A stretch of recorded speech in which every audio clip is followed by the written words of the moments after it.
This is our cow shed for the Malnad Gidda. We have 3 cows, and mosquitoes bite quite a bit, so mosquito protection we have provided, and that light, and also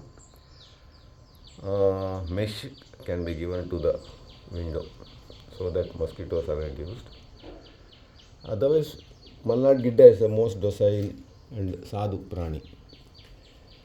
Easy to maintain, and unlike the Hallikar and all, which are very sensitive and sometimes they can gore and all. And for the ground, put dry leaves that will mop up the urine and everything, and then it can be collected and used for composting. ಎಷ್ಟಡಿ by ಎಷ್ಟಡಿನ ಇದು? ಇದು 15x10 sir. 15x10. ಎಷ್ಟು ಖರ್ಚಾಗ್ಬೋದು ಈ ಥರ ಒಂದು ಕಟ್ಟಕ್ಕೆ? 50,000 ಖರ್ಚು. 50,000 ಕಟ್ಬೋದು. ಗೊಬ್ಬರನೂ ಆಯಿತು. ಆಮೇಲೆ ದನಗಳಿಗೂ ಒಳ್ಳೆ ಸುಖವಾಗಿರ್ಬೋದು ಇಲ್ಲಿ.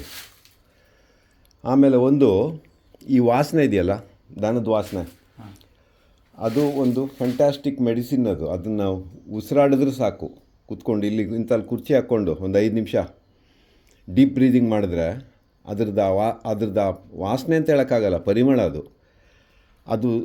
ಲಂಗ್ಸ್ ಒಳಗೆ, ಹೊಟ್ಟೆ ಒಳಗೆಲ್ಲ ಹೋದರೆ ಯಾವ್ಯಾವುದೋ ರೋಗಗಳಿಗೆ ತನ್ನಿಂತಾನಾಗೆ ಆಟೋಮ್ಯಾಟಿಕ್ಕಾಗಿ ರಿಪೇರಿ ಮಾಡುತ್ತೆ. ಮೇಂಟೆನೆನ್ಸು ತುಂಬ easy.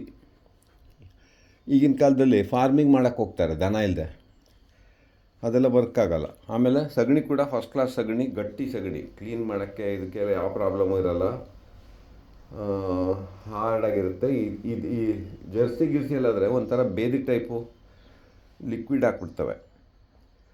So number 1 cow breed of Karnataka for easy to maintain ಯಾವುದು ಅಂದರೆ ಮಲ್ನಾಡ್ ಗಿಡ್ಡ. ಅದಕ್ಕೆ ಇಷ್ಟು 50,000 ರೂಪಾಯಿ ಖರ್ಚು ಮಾಡಿ 3 ದನ ತಂದು ಇಟ್ಕೊಂಡ್ರೆ ಚೆನ್ನಾಗೇ ಇರ್ತವೆ.